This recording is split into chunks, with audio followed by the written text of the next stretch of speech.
I am talking to you tonight as a local citizen. Photos of my current employer, Rewilding Britain. I am not representing their views, although I work for them because I agree with their overall vision and approach, and they have already, in the short space of time I've been there, taught me a lot about systems thinking. We'll come on to that. Second thing is, I can't remember how or when we agreed the title, but I looked at it the other day and thought, while those might be useful and important things to talk about, sounds a bit waspish at a time when the world has got far too much of that going on. Thank you very much. So I've changed the title. What we're going to go for is hope, optimism and collective action in a time of crisis. Now, as a general rule, I don't like the word crisis because it's massively overused.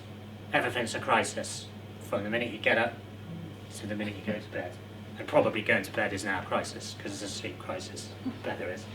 But, you know, it's pretty hard to sort of overlook the fact that we do live on a planet with finite resources, and we have had years of growth, prosperity, that may be setting us on a trajectory where actually the old ideas need either thrown out or revitalised. And I understand that that as a headline message will not be news to you guys, but what we're going to do is we're going to walk through principally what we can do about nature, and then how that relates to systems change, and then how systems change might actually then be expressed locally from individual to community, and then we'll see where we get. Hopefully you'll like it. So, right, so where are we with nature? Well, we're not going to have a pity party now, because, you know, there are some pretty headline bad news items we could go through, but there is actually a lot of hope. You know, where we have chosen to, we being a collective society, put in time and effort and attention, great things have happened. And, you know, there's some ideas lying around now that, as they get more and more into circulation, can become powerful to drive further change. So, I do know a reasonable number of people in the audience, but it's quite useful at this stage to say, how many people are members of, say, a wildlife trust or RSPB? Okay, that's good. Quite high amount. How many people are members of the National Trust? Okay, so slightly fewer, and I separate them because they have a slightly more transactional model for a lot of people, and also a lot more expensive. How many people are members of Blue Marine Foundation, Marine Conservation Society, a smaller organisation like that? No? How many people are members of an organisation like Sustain, if you know who they are, or Sustainable Food Trust? No? Okay, interested? I'll pitch this talk right then. So, where are we with nature? So I'm not going to go through all the stuff. So the whole thing about this talk is, my background is practical conservation. I've spent 22 years now principally involved in practical land management. So nature reserves, very rich sites, often protected, often quite small. And, you know, you go and you give people a talk and they get very excited about the wildlife and the species, and then they go home and then sometimes you think, well, what's changed? You know, I've entertained those people, and maybe they've got a bit more information and they talk to people about that, and awareness is a good thing, but the world is changing fast around us. So, you know, where are we going with that route? So, sort of started to get into policy and advocacy and the bigger sort of macro changes, and then I'm thinking about how to sort of convey that to audiences. So, I'm always dismayed with, if you go onto a charity's website, or indeed any organisation's website, and you think, what can I do for climate change? You know, my climate footprint. You can measure it, and then you get a whole list of actions depending on how good the website is, and they're really easy. They're from things like don't leave your TV on standby, turn off the lights, all the way through to, you know, insulate your house, buy a heat pump, all those things which may or may not have grant support depending on where the Overton window is for climate. Do that for nature. It's actually, I think, sometimes quite depressing, because it's stuff like plant a window box, don't mow your lawn in May, or, you know, then what else? It gets hard very quickly for individuals, so you need to think about beyond the individual. So again, I'm not going to go through all the well-known stats like 1 in 6 species are at risk of extinction. I'm going to focus on some of the targets, and I'm quite interested to know whether people are aware of this target. Yeah, quite a few people. 30% of what? Yeah, 30%. Of what? Right, so it's 30% of land should be managed for nature by 2030. So that is a target that came out of COP15, which is the biodiversity COP, which is less contentious. About 127 countries have agreed to this, and it's now been adopted, you know, across Britain. And it is a headline strategic objective for a lot of environmental charities. But people said they're aware of it, and people engaged in conversations about what it looks like. That's no. Do people have strong feelings on, say we think at Radnorshire level, where's that 30% coming in Radnorshire and how? Who's going to do that? So, interesting from my point of view, because I spend an awful lot of time thinking about this and talking to government about this. And actually, I need to remember to separate governments. I primarily focus on Welsh Government at the moment. Welsh Government have got that target. It's from the Global Biodiversity Framework, and it sits alongside other targets around halving pesticide use, halving nutrient pollution in rivers and seas. And actually, I don't think there is really a coherent plan for that yet. So the global average of land protected for nature, and there's various ways of saying how is land managed for nature, and if you Google it, there's some really good papers on whether this is a contentious thing or not, because some people have said, well, if you're going to take 30% of land and manage it for nature, that's potentially like ring fencing land and driving land clearances and threatening indigenous cultures, but it needn't be that way. Not everything has to be a culture war. You know, we can organise ourselves through various frameworks to have a bit of everything. And you know, we could almost do a whole talk on that in itself, but the global average for protection is 15%. In Wales, if you take well-protected sites, so not national parks, the nation's recreational heritage-driven sites, because mostly that's just a planning framework to conserve something in Aspic, and not necessarily does anything for wildlife actually, but we'll come on to that later. You're at about 10.5% of Wales, but it's been argued when you look into the detail that actually about 7% is in good condition. So that's higher than England. That's 4%. So, you know, that's something.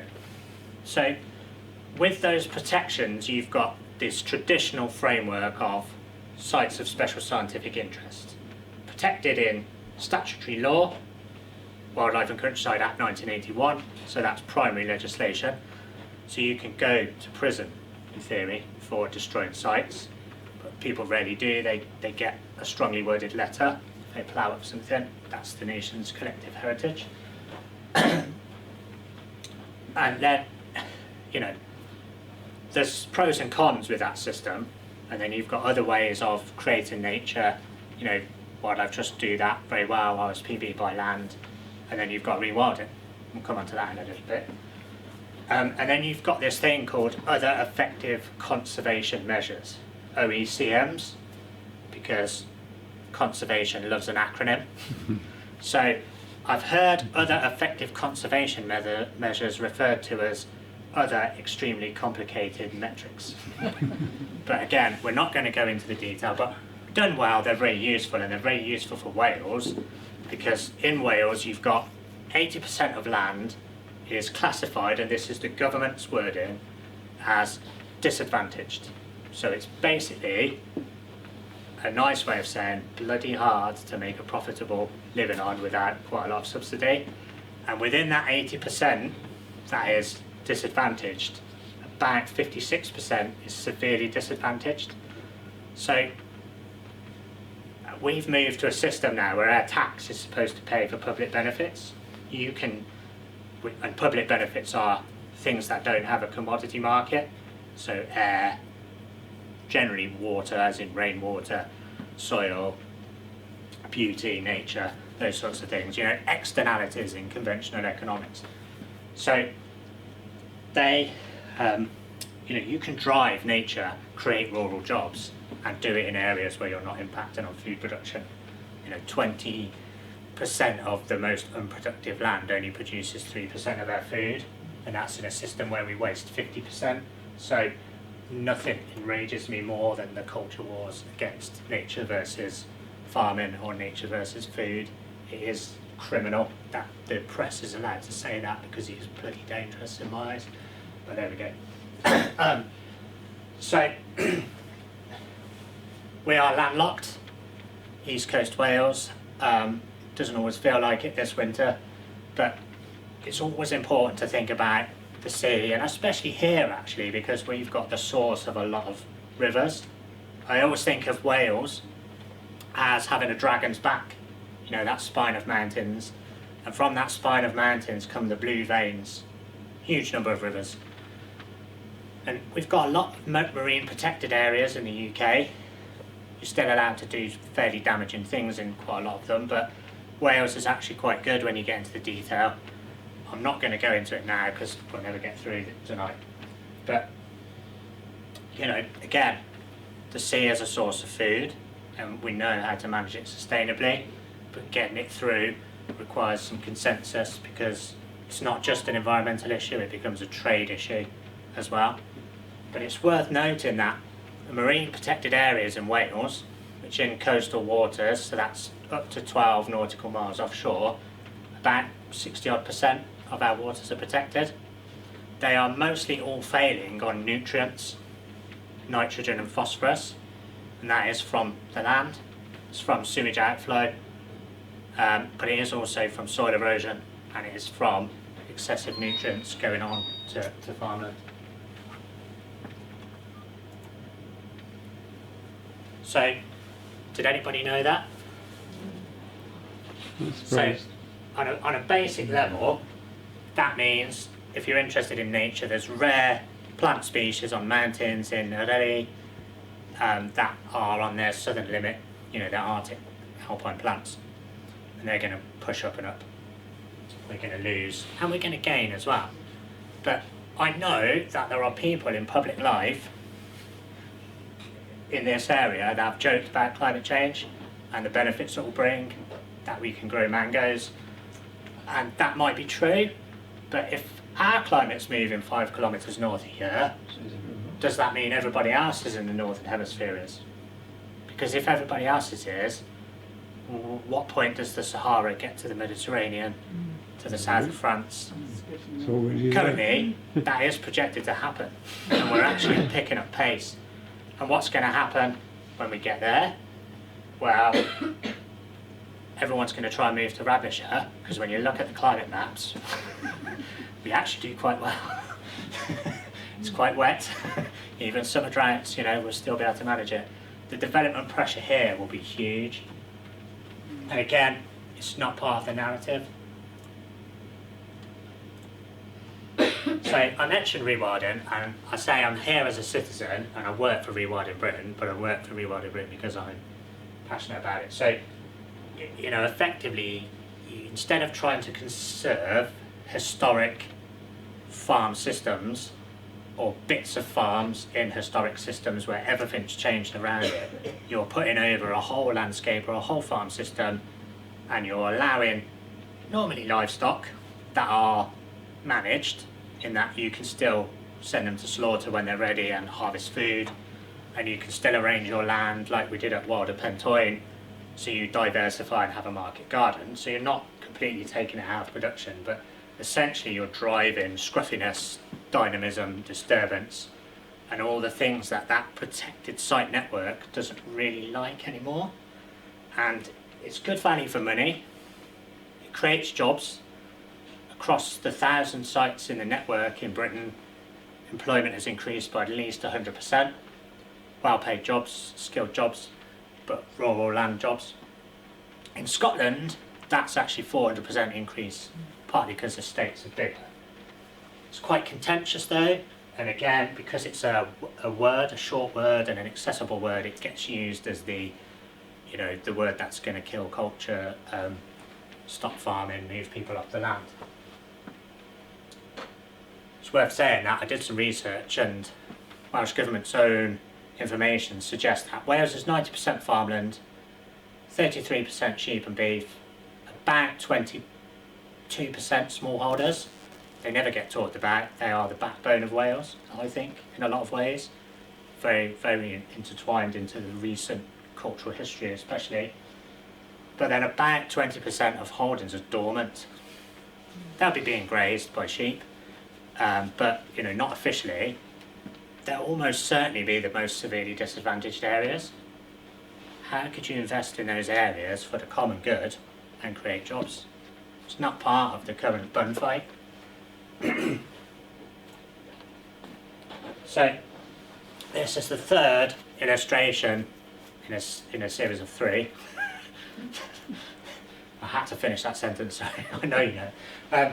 So that's 30 years on in what the uplands could look like if we chose it to.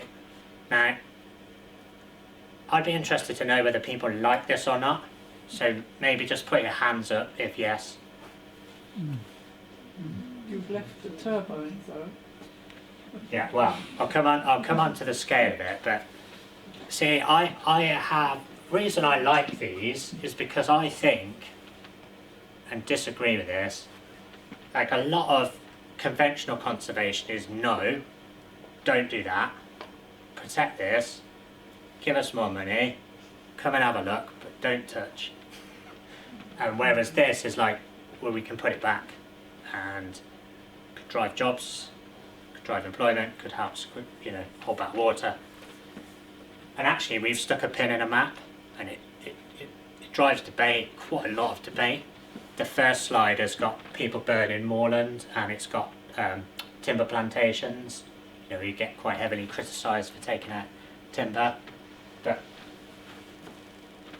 within that, sorry, I paused because I think there's a slide that's gone walkabouts for some reason. But tree cover needs to double by 26%, and we'd like that to be largely broadleaved, and I'll come on to why in a minute. But Welsh Government currently have a timber strategy out at the moment, commercial timber strategy, that is effectively saying that the level of plantations needs to double. And obviously we need softwood timber. Does anybody know the stats that isn't called Will Bullow about how much we import and from where? 90%. Yeah. From the Eastern Europe. Russia is our biggest source of softwood timber from the high north. So obviously there's a risk inherent in that, just in a geopolitical sense, never mind any other sense. So does anybody know what the most expensive piece of timber was that was sold in Europe 2 years ago? That is a niche question, I'll give you that. Right, so there's a piece of sycamore, not a piece, whacking great tree, but planked up, went for £22,000. Does anybody know where it went and what for? So it went for dome roof in a mosque in Saudi Arabia. That was grown through continuous cover forestry, and people will time and time again say there was no money in timber. Well, it takes time, right? But you can organise it, and now is the time to do that.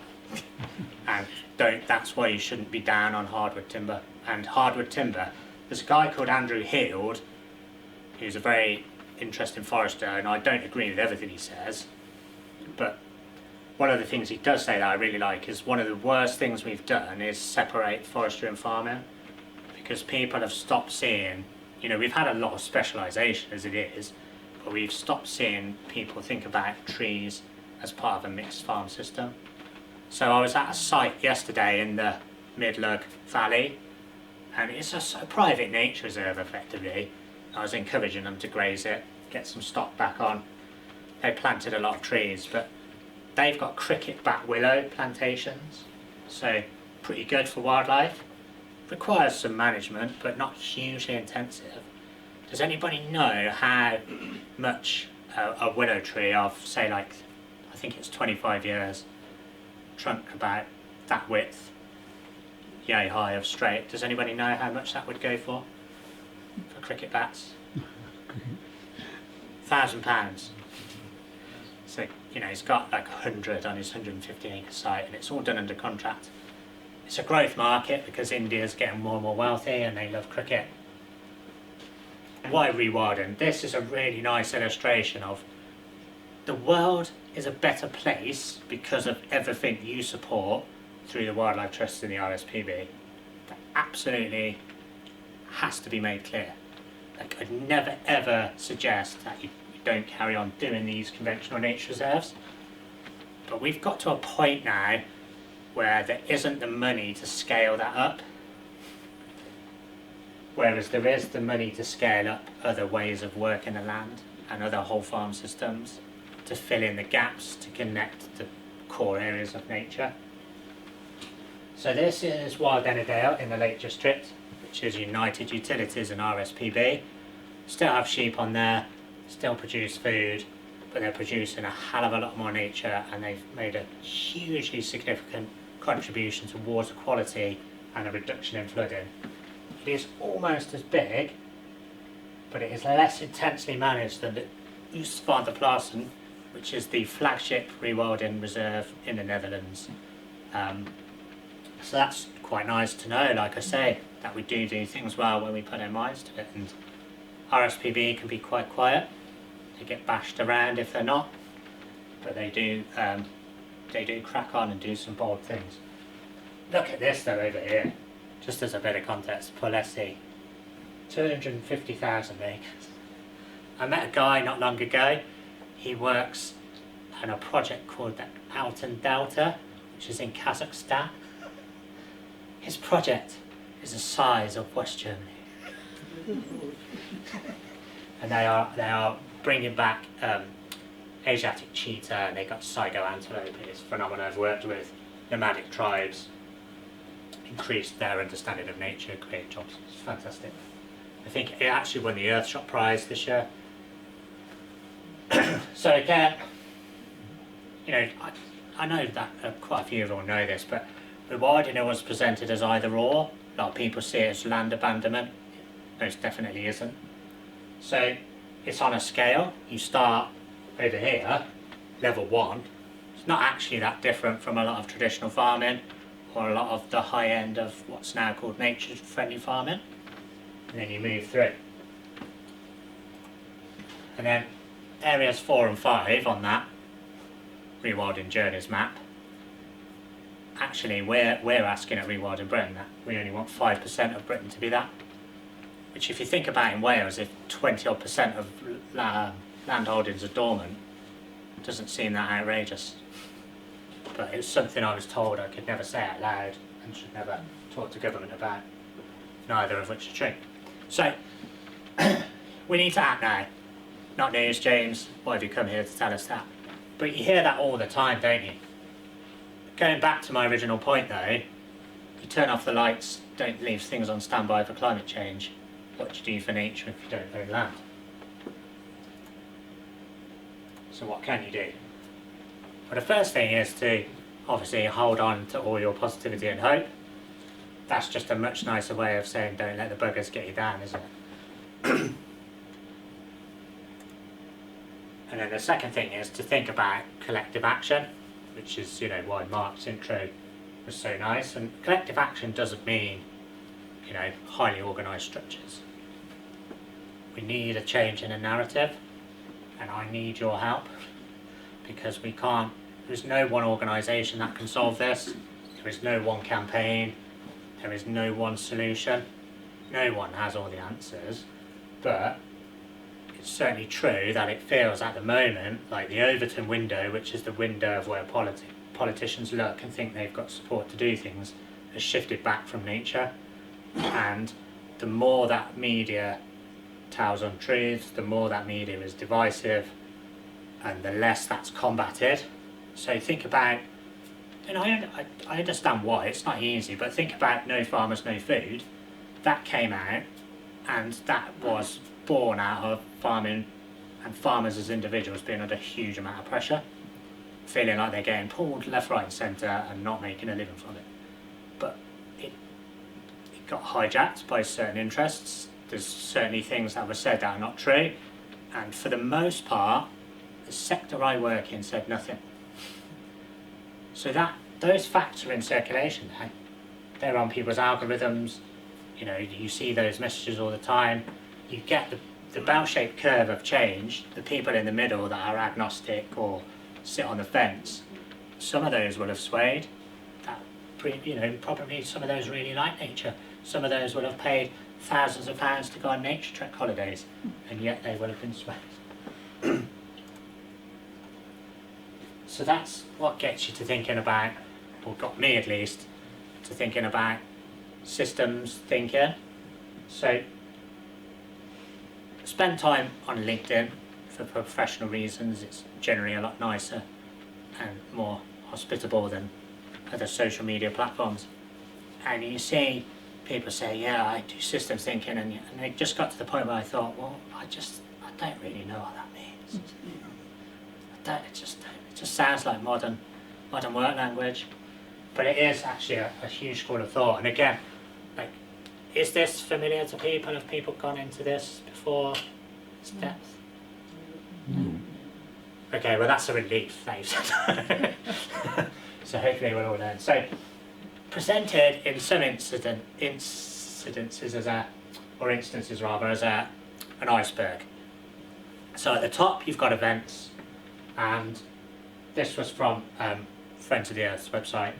So the example of an event is a species of bee goes extinct, or a piece of habitat is destroyed. That very tangible, very noticeable. Below that you've got patterns, and in this instance it's some of the things we've talking about an overall, you know, trajectory of loss. So you have to really pay attention, or you have to do concerted research to pick up on those patterns. This is where things like shifting baseline come in. So, you know, a big flock of starlings to my grandfather would be a humongous, let's book a weekend away to go see them flock for us or for me. Structures is what's driving those patterns. So in this instance they've listed, you know, industrial agriculture, free trade agreements, powerful corporations and weak environmental laws, and tech pros, I guess you could add in there.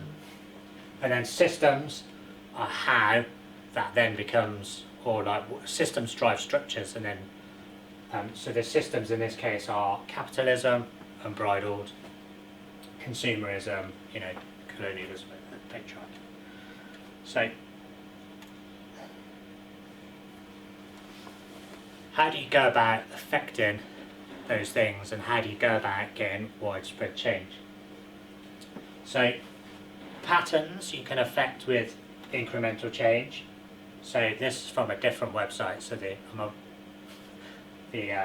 examples don't add up. So here they've said that, you know, if you train blind women to detect breast cancer more accurately, and doctors, you know, incidence and impact falls down.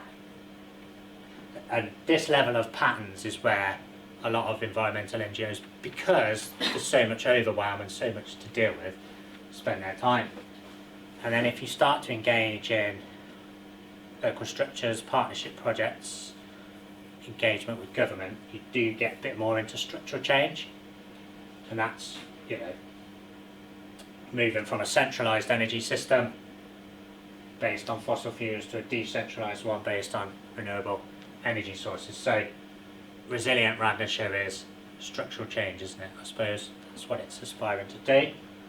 And then if you get these first two bits right, that's basically how you get transformational change, which is a shift in mindset in the population at large, which is a short sentence that's very hard to pull off. So a different way of presenting that is in this circle, and I quite like this one because I'm thinking a lot about policy and how you get change. So you have to have facts and evidence, but you have to have emotion. But because politicians think in electoral cycles, they want to see evidence of practice or evidence of support. So you have to work across those two things to drive change. And then you've got here, transformational change comes from mental nodes, but there's a lot of crossover with relationships and connections, and that's again where communities come in. Effectively, we have organised Rewilding Britain's strategy on this basis, and what it is really saying is that, in simple terms, like all ideas, good or bad, start on the edge, and then they have to be pushed, and then there's always a point when something gets into the mainstream, and that's often through crisis. And crisis can be things like the pandemic, where the world really, I mean, we reorganised the way we lived sort of overnight, didn't we? And people's values, the way people talked about neighbourhoods, the community really shifted, didn't they? But crisis can be driven. Elon Musk, you know, you're familiar with this. The thing you'll be most pleased to know is that really complicated graph can also be expressed like this. So the micro, the meso, and the macro.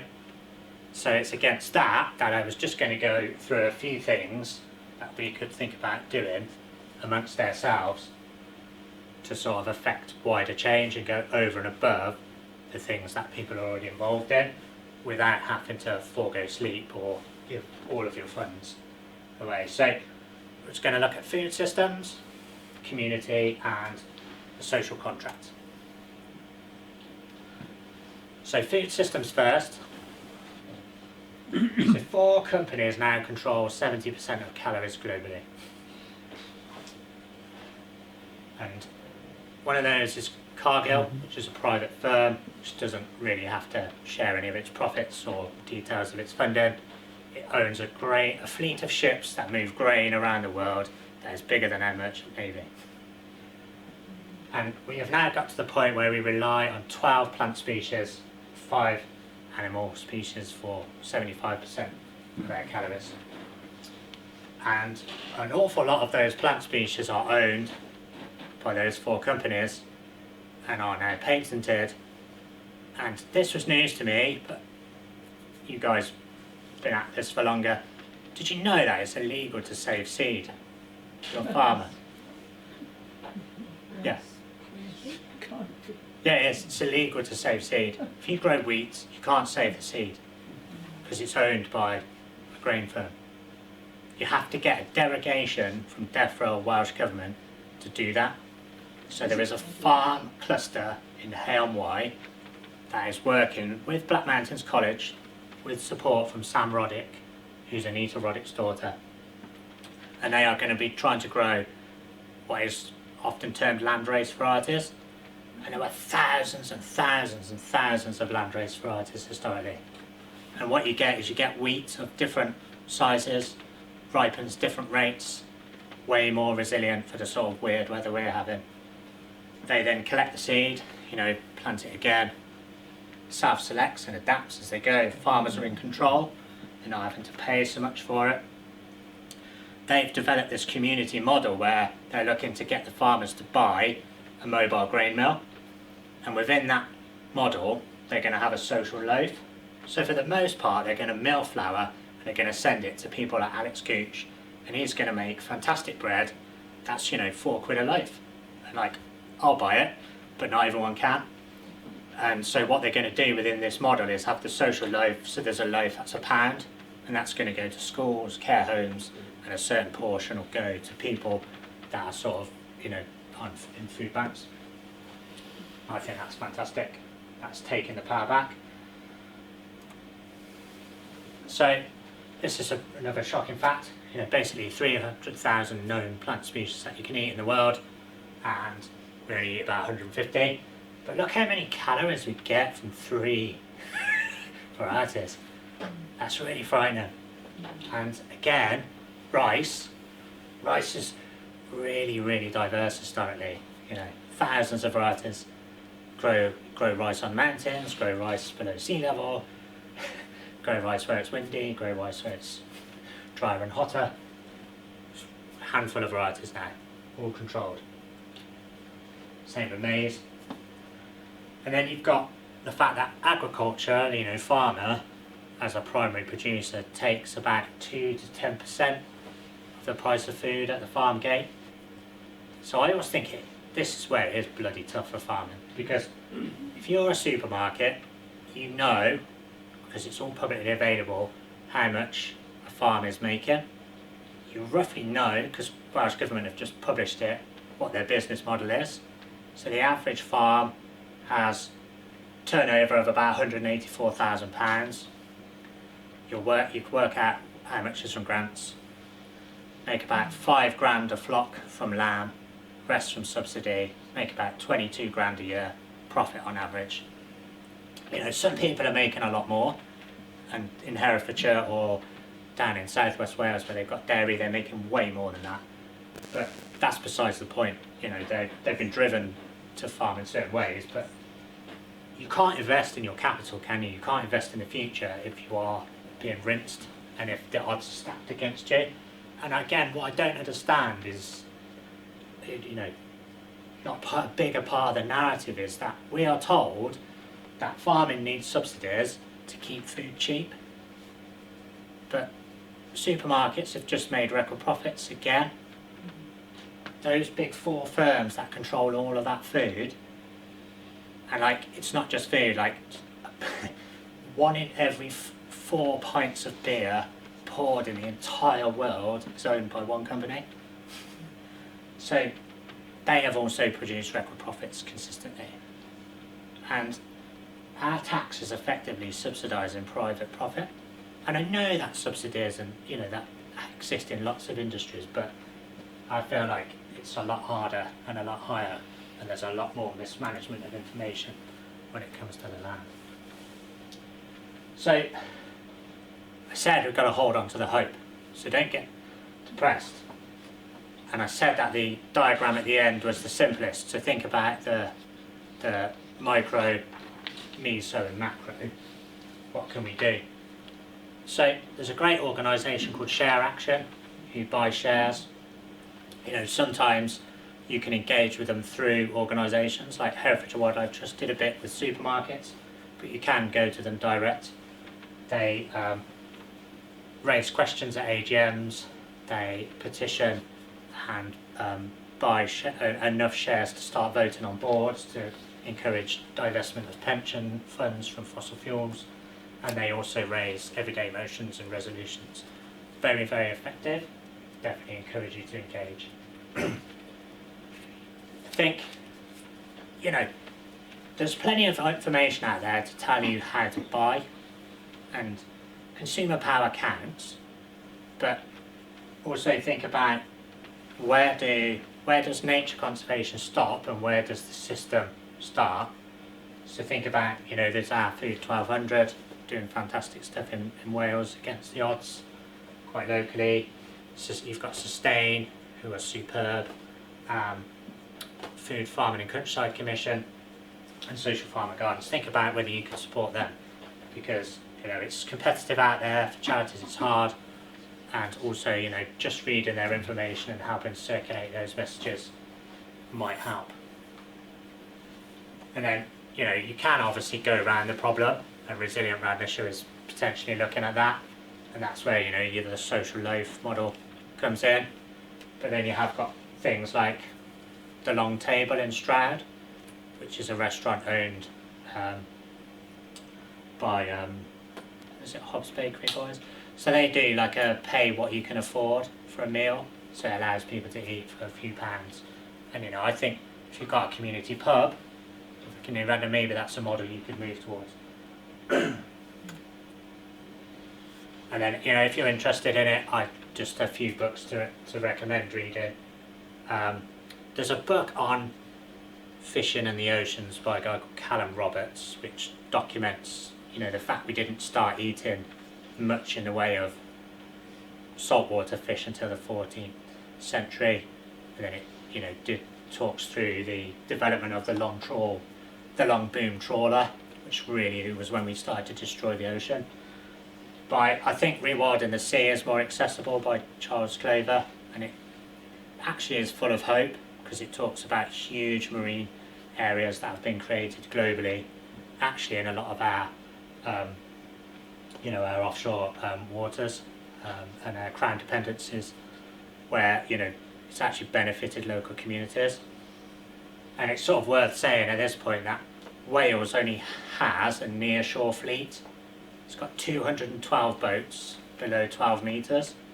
So if bottom trawling was banned, even just in marine protected areas, fish catch would go up outside those areas. If Welsh communities had first dibs on that, and that was licensed, you could put in small scale production in all of the west coast where there's massive problems with rural depopulation, brain drain, young people leaving, and you could give some power back, create some jobs. And then I got a lot of those facts about who controls food from eating to extinction by Dan Saladino. It is mind-blowing. I definitely recommend that. And then I think if you haven't already, you've got to read Regenesis by George Monbiot, because it enrages people, but I think he is talking about things that no one else is. I really like his chapter on lab-grown meat, because the overriding message is, this is probably going to happen, so whatever you think, get ready.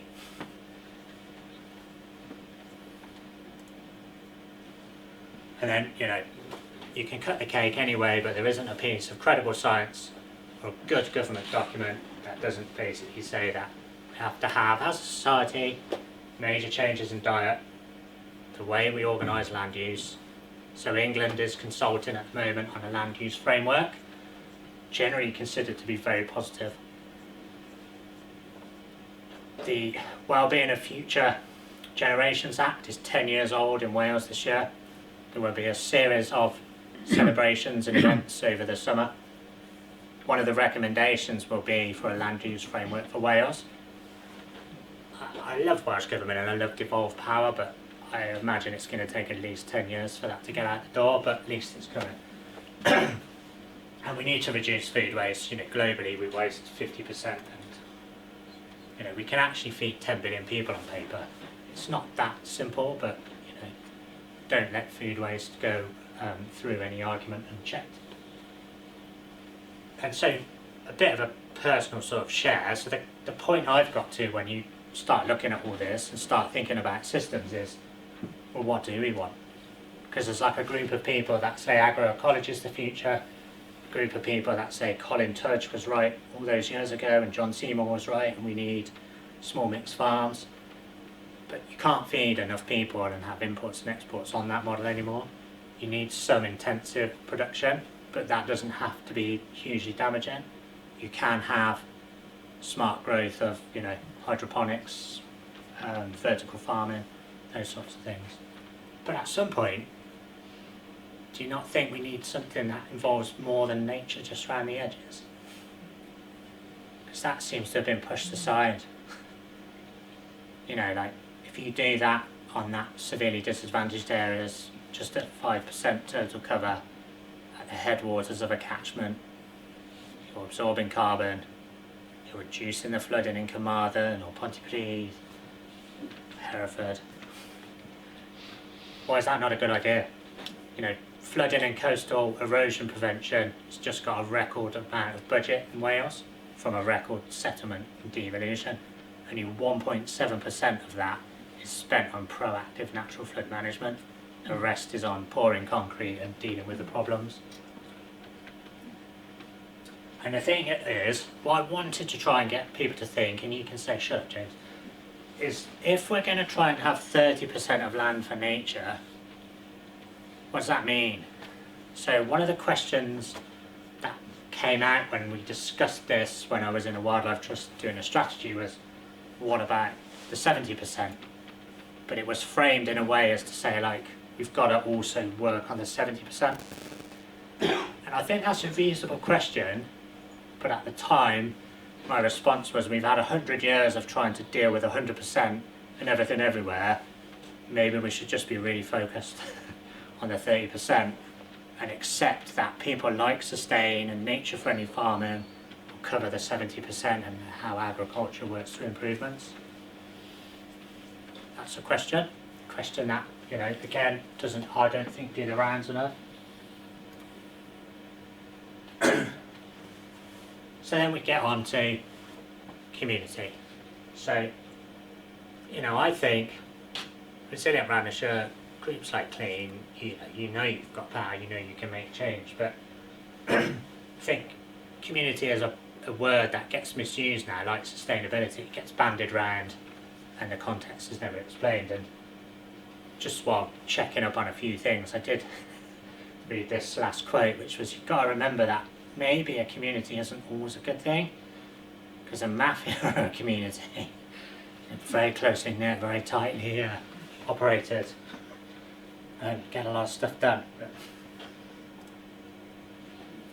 So, looking at the meso to affect the macro, because you know, there's a ton of stuff out there about what you can do with community as an individual. You know, you're here tonight, that suggests. So, community land ownership has terrible formal support in Wales. Scotland have a fund and community right to buy, first refusal. England are thinking of adopting it. It is amazing that Wales are so slow on this. There are people working on it. If that appeals to you, support it if you can. How would that look if you live in New Radnor? If the Wimble comes up, is it the Wimble or the Wimple? Wimble. Wimble. If the Wimble comes up, you could potentially have first rights on buying it. But, you know, other good examples are Coed Llanandras, Town Council. A couple of individuals persuaded the Town Council to let them buy a couple of fields using lottery money. It's worked very well. I think it's a fantastic asset to Prestine. And then you've got other smaller charities like Fields in Trust who actively work to support the value of green space and parkland. I found out recently that NRW will, if you work with small charities like Chalaisi Goedwig, they will lease land to community groups. So that might be worth thinking about for Resilient Radnorshire, because you've got fish pools, you know, words of wood, you know where they are. Obviously, you know, there's all this obvious stuff like become a trustee, support and action. Ask pressing questions. So I'm trying to think of different things basically, so you haven't come here to be told the same old stuff. So I was a chief exec for a small wildlife trust. You expect when there is something like the wind farm development to get some correspondence about it, and you know that's fine, but we had no correspondence about our strategy. We had almost no external correspondence about 30 by 30 as a headline goal. It really does pay, and it helps, this is what I'm saying, it helps to go to AGMs and to ask questions. If somebody turned up and went, it's really interesting that 30%, I've read a bit about it, what's it mean? How are you going to do it? What is your plan? It helps drive change. Else otherwise you get consumed, because, you know, I've talked about the wind developments before, you know, that can't go unchecked, but that's something that started off years ago. Like, do you want to fight it, or do you want to accept that, like, you engage with it a bit, but you actually focus more on the other bits? So it's a thought. So again, meso and macro, community land ownership doesn't always have to be just terrestrial. It can involve water systems. There's a couple of Scottish groups who are very far ahead. I'd encourage you to look at coast which is the Community of Arran Seabed Trust. Effectively, 2 divers who lived on the island 30 years ago thought, I really don't like all this scallop dredging and this bottom trawling, and then worked to get it banned. There's a no-take zone, but local small boats can fish around the edges. It's been resoundingly positive for nature, driven ecotourism. I think, again, something that needs better support in Wales. Been working in Wales now for 4 years, and a lot of people don't understand devolution, and that's fine. It's complicated and not everybody wants to get involved, but honestly, please get involved. Write to your members of the Senedd, and if you think that they're dreary and they don't care, keep writing. Or look up a regional member of the Senedd. If James Evans really annoys you that much, go to Leonard Morgan, because it matters, because they do act, especially in Wales. Look at what it uses its energy on. A small number of letters affects the direction of travel. There's a permissions committee in the Senedd, and you only need 250 signatures to be discussed. That's tiny. You need 100,000 in England to get a Commons debate. And I think, at the moment, just use it or lose it. Because the more we disengage, the easier it is to drive through the change that none of us want. And, again, when you start looking at it, it's we shouldn't take it for granted. Actually, quite a small amount of the world is in a true democracy, really. So, the who and the what, the meso and the macro, we've sort of talked about some of this as I've gone along, so I'm not going to repeat it, but do engage with the charities you support, write them positive emails. So another way of flipping this round is Welsh Government finally, after years and years, 15 years, have made a positive announcement that they support the wild release of beaver and expect to license it. So the minute that hits their website, farming unions say, we're deeply concerned about this, we've told you before, our members do not want this. 2 NGOs did a positive press release, almost nobody else said thanks. So part of the CabSex team said, it doesn't go amiss to say well done. So think about, if you don't want to engage in a negative, engage in a positive, write to government and tell them you like what they've done. National parks, there's a new national park being proposed in North East Wales. The 3 counties in the northeast of Wales are the most commuted out of counties in the entire UK. Mm-hmm.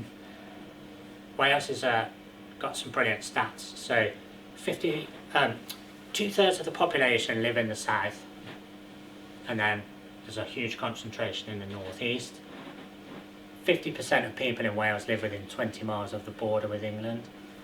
But that national park has become really contentious. Powys County Council want it to stop on the top of the Berwins so it doesn't come down into Powys. National parks are supposed to be our national heritage, and heritage does include nature, and there is a movement now to change section 62.2 of the National Parks Act. It's been done in England, needs to be done in Wales. That says that the planning authority, which is effectively what a national park authority is, need to give due regard to nature. So what happens is boards, who are normally nominated from county councils or unions with vested interests rather than specialists, and spread around in the way that a charity would have to for good governance. Sorry, I've lost my thread there. So, due regard basically means they say, well, we thought about it and we decided not to, and it happens time and time again. So we could get that changed to say that there has to be regard, or there has to be action taken for nature. We should all be calling as well for those governance changes, and I'd encourage you to read Lie of the Land by Guy Shrubsole. It's incredibly eloquent, and it argues that we as a society have become really sceptical of public ownership and the state's role, but in the amount of money we've put into farm subsidies just in protected areas, we could have bought about 3 more national parks, put the whole lot in state management, and then leased it back to people, but with better conditions and control. So if we're thinking about efficiency of public funds, I think we need to do something really different. Banai Brycheiniog, one of the middle-sized national park, one of the least funded, even though visitation's quite high. 30% target, you know, what's happening with the local authority, what are the community councils, what are town councils doing it. Technically they are all bound by that target and should have to report on it. Right, so systems, not silos. I mean, I'm actually going to skip through this because I think there's a lot of people that get it, but this is from Donut Economics by Kate Rayworth, and effectively it's just a really smart way of articulating planetary boundaries and when they're overreached, and how actually the current narrative of growth, growth, growth, don't let newts get in the way, you know, is really not good. And that uses the micro, meso, macro, but then puts in other driving forces. There's some great short talks on YouTube I'd encourage you to watch. And the Future Generations Act effectively enshrines this thinking in Welsh policy and legislation, but it always pays second fiddle to the moment at hand because there's never enough support for it. So Powys do, as a local authority, do have a Powys pound, so they try and think about how every pound they spend comes around and then can stay in Wales and generate jobs, and I think it's quite a good way of looking at things. Banai Brycheiniog have effectively gone through the donut for the national park, and they've looked at where they're exceeding the planetary boundaries and why, and then what they might reasonably be able to do about it. And it's a really fun sort of way of looking at their strategy and how people might change.